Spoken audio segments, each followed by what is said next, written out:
Hi, my name is Anthony. My video is about how computers can recognize sentence structure.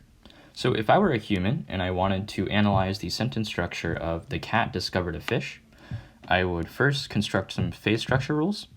So we map the start symbol to the noun phrase and the verb phrase, the noun phrase to the determinant and the noun, and the verb phrase to the verb and the noun phrase. We're omitting tense here just for simplicity's sake. We would also construct a lexicon. So we know in this sentence that the nouns are the cat and the fish, the verb is discovered, and the determinant is the, and another one is a. And then from these rules, we can construct a tree that shows you how this sentence is structured syntactically. So it would look like that. So now our question essentially becomes, how does a computer construct a phrase structure tree given a sentence as input? So one such way that we can do this is with the CKY algorithm, which is named after the scientists who discovered it, Koch, Kasami, and Younger. And this allows a computer to take a sentence as input and output a parse tree. So it essentially works by iterating through every single word in a sentence, and then at each word it considers every single substring ending at that word and sees if that particular substring is a valid constituent or not. So for example, in the middle of the algorithm, I might be at the word discovered. So at discovered, I would first consider the word discovered itself, and then I would consider cat discovered, and then I would consider the cat discovered. And then after that, I would move on to a, and then to fish, and so on, just repeating the process. So now we can work through this algorithm step by step. I've constructed a table with indices, and each index corresponds to a particular word in the sentence.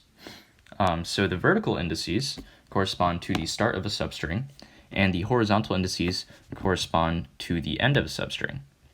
So for example, vertical index 1 and horizontal index 3 would correspond to the substring "the cat discovered."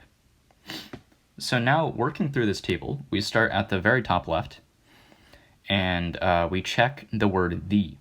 And we see in our lexicon that "the" is a determinant, so we can fill in that box with "det." And then since that's the only substring that ends at "the," we can move on. So moving on to cat, we see that cat is a noun, so we can fill in this box with "n."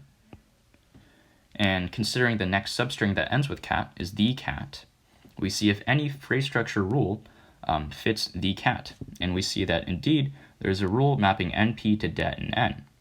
So we can put NP in this box, and then we want to make sure that we keep back pointers to det and n so that we can reconstruct a tree later on. So then just continuing through the algorithm, discovered is a verb. There is no valid constituent in cat discovered because there's no rule mapping to n and v. And the cat discovered is also not a valid constituent because there's no rule mapping to np and v. So then we move on to a. A is a determinant. There is no rule for discovered a, there's no rule for cat discovered a, and there's also no rule for the cat discovered a. So finally, we go to fish. Fish is a noun. And then we use the same rule of NP to det and n to recognize that a fish is a noun phrase, keeping the back pointers. And then we look at discovered a fish, and we see that there's a rule mapping VP to VNP, so we can fill that in. Cat discovered a fish is not a valid constituent. There's no rule to n and VP. And finally, we reach the entire sentence, "the cat discovered a fish." And we see that there's a rule mapping the start symbol to NP and VP, so we record that here. And now, if you start at the very top right box in the table and follow the back pointers, you'll see that we've constructed a phrase structure tree for the sentence "the cat discovered a fish." And if you look at it closely, it's actually the exact same one that we constructed by hand earlier on. So that's how a computer can recognize the syntactic structure of a sentence. I hope you learned something new. I hope you enjoyed the video, and thanks for watching.